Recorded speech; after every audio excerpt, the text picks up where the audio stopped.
Gorgeous, beautiful hearts and souls. Welcome to another episode of Heart and Soul. And today we're gonna share about kindness and compassion. And like everything, it starts within.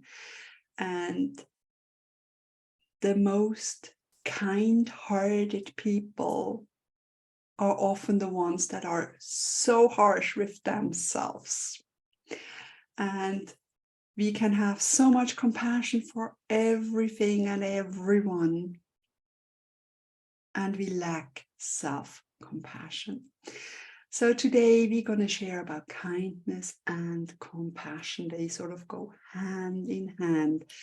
And my gorgeous, gorgeous co-host Janet is here with us again. Hello, good morning. Good morning, Caroline. Good morning, everyone. Yes, kindness and compassion, very, very, very important. I think them as keys to happiness. Two of the keys, because there's actually more. They tie in with love, of course. When you have kindness, compassion, and love, are three of the important keys to happiness. So I want to sort of like talk about the practicing of kindness and compassion.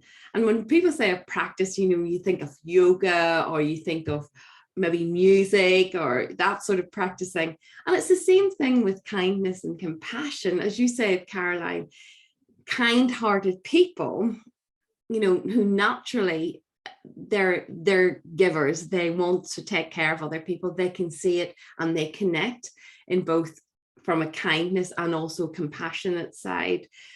That it is a practice, and sometimes for some people it is not a natural instinct. It is something that they need to develop and grow, and it becomes then that's a practice of doing acts of kindness and looking at to where you can be more compassionate.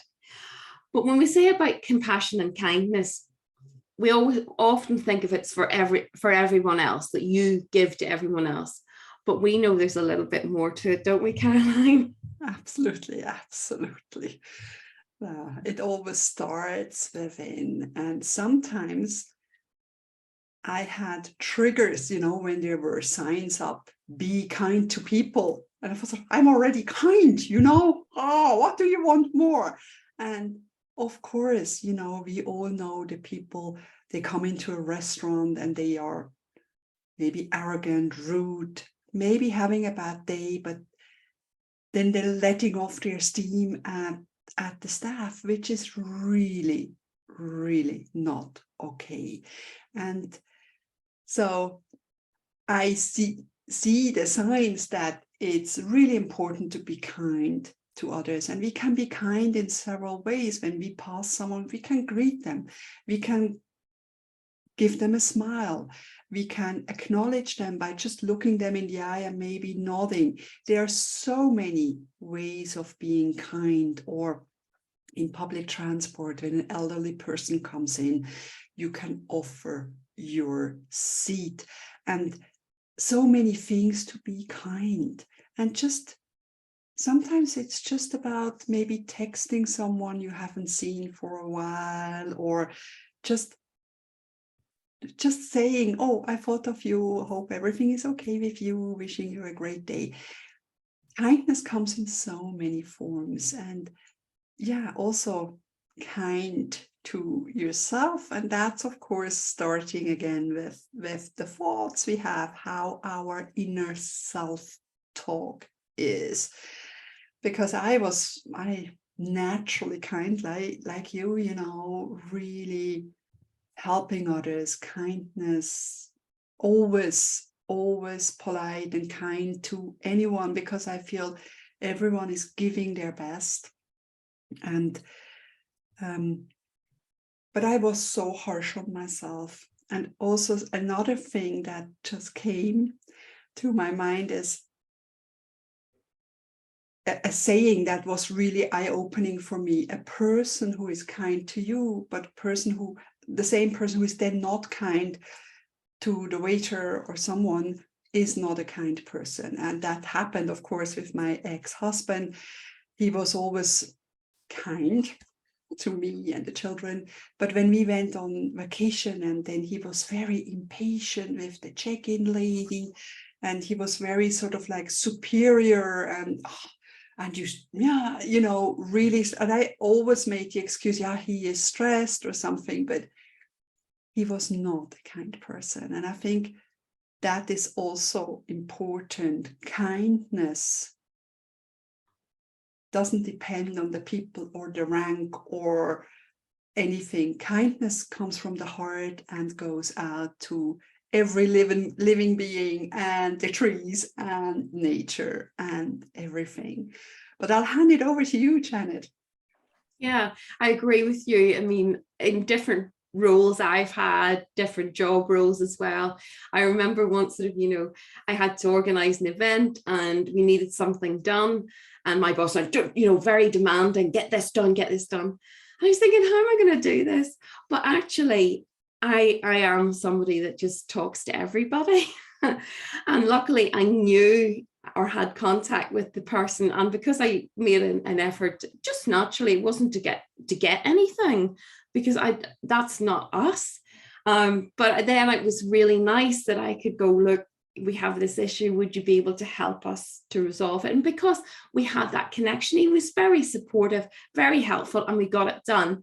But I wasn't going to go in there and start going, I need this, I'm sorry, but that is not how you get the best out of people at all. You know, by just connecting and just caring about people. And I think also as well is we need to talk about compassion, because compassion, the two seem to intermix. People use it, but compassion is even more deeper, because it's not just an empathy, it is a true understanding. And even though, like, we live in a world where there's so much of diversity, and it is really challenging at times, because we can't understand everything. We really can't understand everybody's journey, because we're all on our own journey, our unique path. But what we can learn is to be compassionate, that we can have a feel for that person. And if we see somebody who's struggling, or who's in a challenge, or is suffering, we can reach out in love. So it's loving compassion, and just sort of say, you're not on your own, or hold space for them, or just, you know, I know it's not PC at the moment, but, you know, some people do like a hug.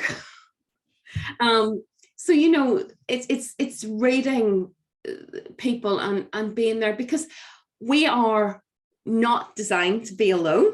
We are designed to be communities. We are society. We are meant to be connected.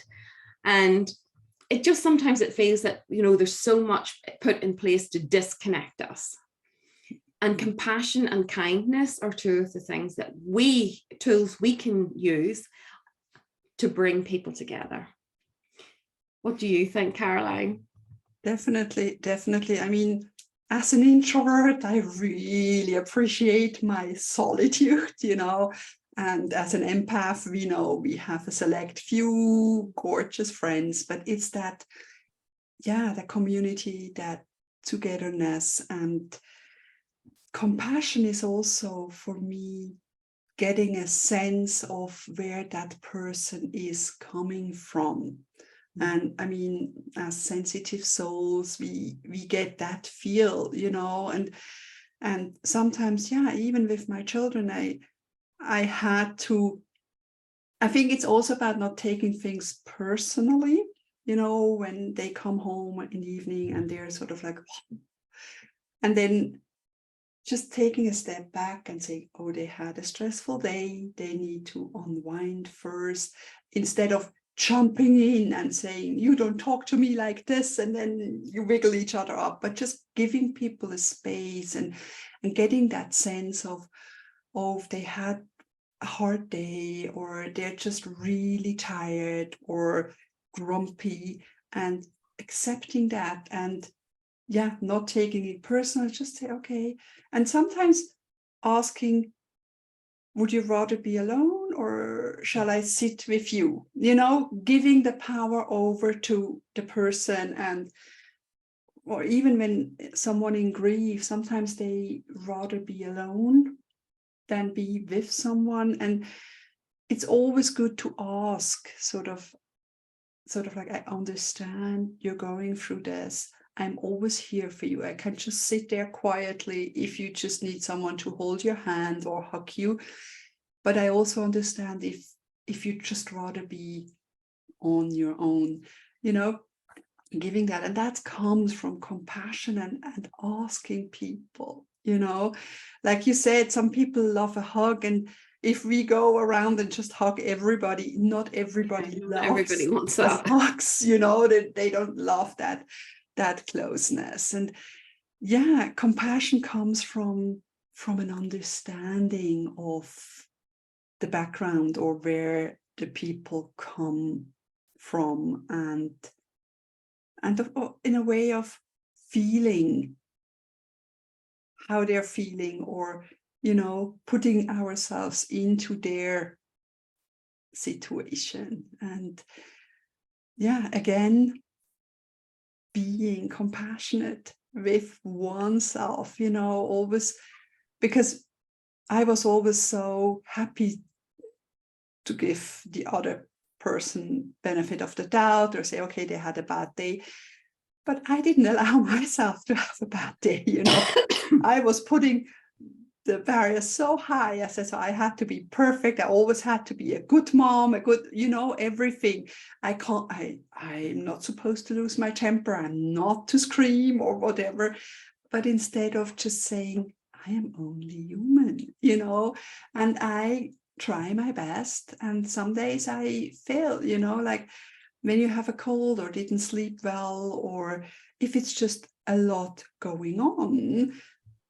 Yeah, really giving yourself the benefit of the doubt, and yeah, and sometimes a pat on the back and saying you did well, and see how far you've come, because so often we feel for ourselves, we still have so much to go, I'm still not, you know, good enough, whatever. But actually seeing how far we've come gives us a time to just take a breath and say, oh, actually, I've come already this far. And then it's good. Sorry. I know you have a cold. Yeah, and you sort of were saying about that, and I said I have got to be a bit, well, I've been trying to be self-compassionate over the weekend because new doggy and not feeling great have not been a good mix at all. But hubby's been really, really good, and he's given me the chance to kind of step out a bit and, you know, take some time for me, because and I needed that, and hopefully I'm now coming out the other end. But it's, yeah, it is hard when you're not feeling your best. But, you know, being self-compassionate and recognizing that you need that self-love, you need that self-care, is self-kindness, self-compassion is part of the whole self-love journey, isn't it, Caroline? Absolutely. Yeah. And I think that's when we can be kind to ourselves and compassionate to ourselves. Then we can be even more kind and compassionate to others. You know, it's sort of like, yeah, filling up your jar first before you give out. Because if we're always kind, always giving, always doing things for others, we just lack the energy. And sometimes then resentment comes up. And then we're sort of like, I'm not doing this, don't ask, you know, we come into this kind of energy, which is, yeah, just a sign that the lower, we need to look. Yeah. Talking about energies, interesting enough, I was looking up the frequency levels for both kindness and compassion, and they're on the same level with love. So there's our three keys, and they're at 5 to 8 hertz. So if anybody is interested, I mean, have a look at YouTube. There's plenty of meditational music at that level, and it's a great healing because it's for your heart, and compassion and kindness and love. I mean, yeah, why not then? Yeah, absolutely. And I think we can only be compassionate and loving and kind when our hearts are open. So it's, yeah, they're all all connected. Absolutely, absolutely. And I mean, for me, the kindness and compassion do go together, and they are fuel for our own happiness. And as you sort of say, when you do it in the right way and when it's coming from the right heart space, when you do something for someone and you can see the difference that it makes, it does make your heart sing. It does make your soul feel good, because, you know, to help someone out and no expectation of anything in return, it's lovely to know that you're fortunate enough to be able to do that. And you say, as you say, it can be just holding open a door for someone, or helping someone with their groceries, or, you know, a mom who's struggling, you know, just to sort of say, can I hold that for you, or can I do this for you? You know, it just can make someone's day. That small random act of kindness, I think, is very important. And I can see, coming back to the UK, it's very mixed here. There's a lot of people who will shut the door in your face and charge on and not think twice about it. I'm not saying everybody's the same, but I've really noticed it here.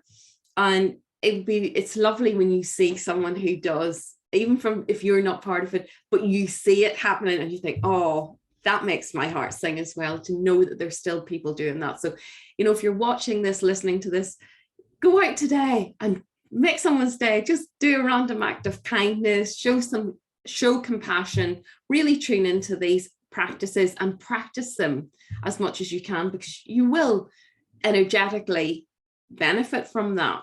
So there is a benefit in it there, but a good one. Mm-hmm.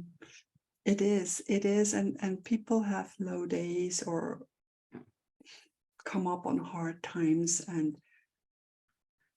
sometimes we can be very judgmental, you know, and if we connect soul to soul, you know, if we know we are all souls in a human experience, you just can't help it but be kind and compassionate with them. It's truly our, art and way of living to help others. You know, it's sort of like, if you find a kitten somewhere, you help them, you know. It's just our human design. And I think, don't overthink it, just be naturally kind. And look, it's just, sometimes it's sort of be more observant of others, and because it is very challenging times at the moment for many people, with everything that's going on in the world. And, you know, financially, a lot of people are struggling, families are struggling. And I know here, and even in our time, there have been a few shops set up that are now helping people. And it's, you know, it's good to see that. And it gives me heart to see that is happening, that people are giving and supporting other people. And the world needs that. It's about the whole raising the vibrational energy, that we all need to be part of it, come to shift to that fifth dimension, if you're into that. And we need to do our bit. And if our bit is just doing, as you sort of say, smiling at somebody and making them feel good, you know, do it, because it's an easy thing to do. And it doesn't cost a thing, you know. We can always be kind and compassionate. And and I think that's also about letting go of gossips, you know, people talking about others. And it's just, you know, just step away from it and be in your own zone. And we never know what's going on behind someone else's life. No. And I think there's the saying of walking in their shoes, and then you would know. But it's truly compassion and kindness starts within. Learn to be really compassionate with yourself and kind to yourself, and then pay it forward to the world. Exactly. I like that. Pay it forward. Yes, absolutely. Kindness and compassion, pay it forward, because you definitely are contributing to raising the vibrational energy, and that is a very good thing. So It we is, can and all I do think our that's little bit. nice. And as light workers, that's where we can shine our light and bring it forward. You know, it starts in your home, when you go out the door, in your community, and just keep that light shining and maybe help someone else see that light as well.